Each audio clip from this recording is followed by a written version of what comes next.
Trump snaps back at Zelenskyy, blaming Ukraine for the war. President Donald Trump mocked Ukrainian President Volodymyr Zelenskyy as a poor negotiator and grossly incompetent Tuesday as tensions continue to rise over the administration's direct talks with Russia about ending the war it launched nearly 3 years ago. The comments come amid criticism from European allies and many American intelligence experts that Ukraine and European nations invested in Ukraine's defense had been excluded from the negotiations that began early Tuesday between U.S. and Russian officials in Saudi Arabia. Asserting that the initial round of talks had gone very well, Trump bristled at the Zelenskyy frustration over being excluded at the Ukrainian president's decision not to fly to Riyadh for additional talks with the U.S. delegation this week. Today, I heard, oh, well, we weren't invited, Trump said when asked about the criticism from Ukraine seeming to direct his response to Zelenskyy. Well, you've been here for 3 years. You should have ended it. 3 years. You should have never been there. Never been there. You should have never started it. You should have made a deal. The comment ignoring that it was Russia that invaded Ukraine without provocation 3 years ago this month was Trump's harshest condemnation to date of the Ukrainian side. It came as Zelenskyy and leaders across Europe are scrambling to respond to a growing indication that Kiev's most critical ally for the last 3 years appears to be more interested in normalizing relations with Russia than in making sure Ukraine endures, and that Russian President Vladimir Putin faces stronger deterrence after starting the first land war on European soil since 1945. And then we're going to play the video really quick. Donald Trump actually saying that. Here we go. And I think it's going very well. But today I heard, oh, well, we weren't invited. Well, you've been there for 3 years. You should have ended it 3 years. You should have never started it. You could have made a deal. I could have made a deal for Ukraine that would have given them almost all of the land. Everything, almost all of the land, and no people would have been killed, and no city would have been demolished, and not one dome would have been knocked down. But they chose not to do it that way. And President Biden, in all fairness, he doesn't have a clue. What he was so bad for. And so that was Donald Trump coming out and saying that about Zelenskyy. You know, even we know it's a lie. We know who started the war. We all saw in the beginning, just like we saw who started January 6th. Anyway. Ex-Vice President Mike Pence came out. He said, yo, Mr. President, and I put this up here, Ukraine did not start the war. Russia launched an unprovoked and brutal invasion, claiming hundreds and thousands of lives. The road to peace must be built on the truth. Yeah, this is sad, man. This is a sad time in America right now. I find it exciting. And what really gets to me is that half this country are people who should never. I don't even say you shouldn't be able to vote because that's your right as an American citizen. But you guys are the worst thing for this country. I won't even say it's Trump. It's y'all. It's really y'all. Your hate and your vitriol and your ignorance is what really hurts this country. Period. You don't care about your country. You've shown me that already because we all know that Russia has never been an ally of ours and they can never be an ally of ours. It's just not in the cards. It's not anyone's fault. It's just what it is. Well, you know what? I'll say it like this. You know, we watched the video the other day. Maybe we'll bring it up and show it again. But it's like, you know, this guy, he explained it quite perfectly. He said, this is who we are as America. He said, look, a quarter of the people came out and said, nah, we don't want this.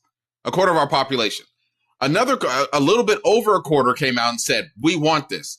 And the other half of America said, I don't care either way what happens. You know what I'm saying? We're all here to blame for this. You know what? I'm not. I mean, not all of us. There's good people. I don't feel like I'm the blame. I feel you. Hey, I've been railing against this for a while. Yeah, we have. You know, there's good people here in the country, but we don't outsmart. We don't outnumber the people that are bad. Look, only less than half the American population that's eligible voters voted. You know what I'm saying? You have half of America that was like, I don't care either way. And now some people are being affected. You're not going to see the effects. When summer hits, it's going to be a long summer for all of us. Like you said, man, like during the election, this is something that, you know, a lot of people probably don't catch, but they talk about it now. You're like, where are the 20 million voters, like 15 or 20 million voters that voted in the last election? I mean, it was like a good number because I know that I think that Joe Biden had like 81 or something million people. I mean, Donald Trump didn't get more votes. I think he got like 2 million more. They said he got 77, but you never know. I got that number from a person. 79 last time. I think Joe Biden got like 86 or something like that. He actually got last time. He got less votes this time. It's just less people came out for Kamala Harris. I mean, yeah, a lot more, but a lot of people didn't come out and vote. is the thing. A lot of people did not step out their home to vote. A lot of people were fooled by that whole, oh, she's not this and this, that, and the third, and Trump was this, and this is what happened during Trump and all this other stuff. And you guys were fooled by that. Oh, grocery prices are high. No one's even talking about grocery prices anymore. No one even cares. They're all if they're not higher right now, they're the same as they've always been. And nobody seems to bat an eye at that. You guys are acting like it's normal now. It's a normal thing. Let's keep pushing. But we see everything else is being affected by it right now. Our country's being.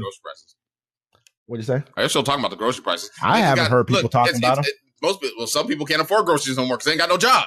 You know what I'm saying? You lost your job. You're like, damn. Eggs was this expensive. Oh, well, now you can't afford them. Because you know what's crazy? Because you can't get food stamps now. Because all that's on pause. They're not even taking new people in.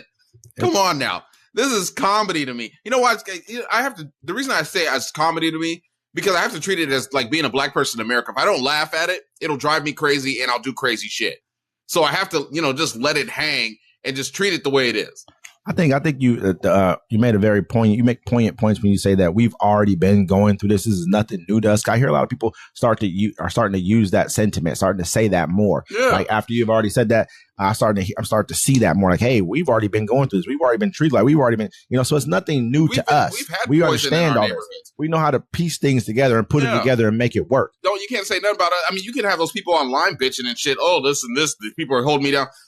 Bootstraps, bro. We've been building houses out here. We've been taking care of ourselves. Now everybody else going to have to try to come down to us, and you're not invited. You know who I need to get rid of in the black community? Everyone that keeps trying to invite people to the cookout, they need to go. Because I don't know why you get to come to the cookout and inviting all these weird people. You know what I'm saying? That shit pisses me off. Everything. Oh, they're invited to. No, they're not. You're not invited to the cookout. I mean, at the end of the day, I think that right now over in when we really look at how things are going in Ukraine, I mean, just overall, it's a bad. We're in a bad way right now. We're about to lose all of our allies in Europe. I mean, we're going to lose all of our allies in the South Pacific. You know what I mean? Because they're not. I mean, Philippines, Taiwan's trying to buy a few $1 billion worth of equipment from us, trying to bring us in closer. But it's like you got to buy. If you have to buy your closest allies, your partnership, then that's not really your ally.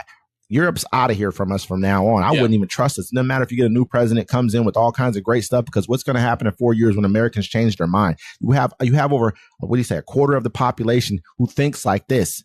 This is what they think like on a regular basis. At any given time, you guys can be pushed and pulled to vote with them or not vote at all. And this is what we get right here. This is what we get as America. We saw this 4 years ago. We didn't see this, but we saw what it could be. Everyone did a clown show, and now we're right back to the clown show. But now this guy he has the people around him who can understand how to make that clown show become, what is it called? Ringling Brothers. Yeah. Barnum and Bailey Circus, take it all the way to the top. You see Lindsey Graham, he's trying to sneak in $48 billion worth of aid in the budget deal right now. To who? To Ukraine. To Ukraine or to Ukraine? He's trying to sneak it. He snuck it in there. And he's hoping it'll pass. I mean, it's in the news, so it's not going to make it. They're not getting that money. I mean, Lindsey Graham understands who he's dealing with right now. $48 billion to Ukraine. There's no way they're getting that money. You think Trump's giving them any money? He's already made his deal with Russia. We all know. We knew this last time. This wasn't a hoax. This was never a hoax. The Russia hoax was never a hoax. It may not have been exactly what we saw, but he was always bought off to Russia. This has been going on for a long time. He's already been in bed with them since he went bankrupt on all those deals, and only Russian banks, Deutsche Bank and the other banks. I'm not saying that's a Russian bank, but they have ties to the Russian. Everyone knows they've been laundering money through Russia, through Deutsche Bank. Those are the banks that came out and saved him. Just like when he had his condo that he sold for like $90 million, some crazy amount of money that was way more than what it was worth to a Russian. I don't know if the person was a known gangster or something of that nature, but sold it for way more than what it was worth. We all have known for a long time he's been in bed with the Russians. Well, it seems like this. It's like they just want the money. They don't care what happens to the rest of the world. They don't care if Russia runs it. As long as they get to run America, have the weapons, and control us and control the money, that's what it seems like it is right now. They don't give a fuck about the allies, because you see the Europe is like, we're not messing with the U.S. anymore. Can't trust us. We can't trust you. They're untrustworthy. Period. Yeah, you're like threatening them. Because to them, they're looking at it like, it goes back to the whiteness and stuff. And then people may not like it, but it goes back to that, because they're like, look, Ukraine's one of us. Russia's like us, but we don't mess with them. But Ukraine is one of us. Canada's and so they're like, look, you're kind of turning your back. And so, I mean, if they were doing this to India, nobody would care.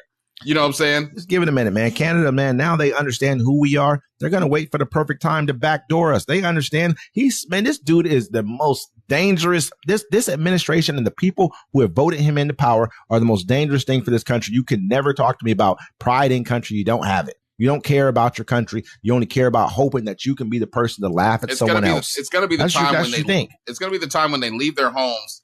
Because the farmer, you see especially on top of that, you see the farmers right now.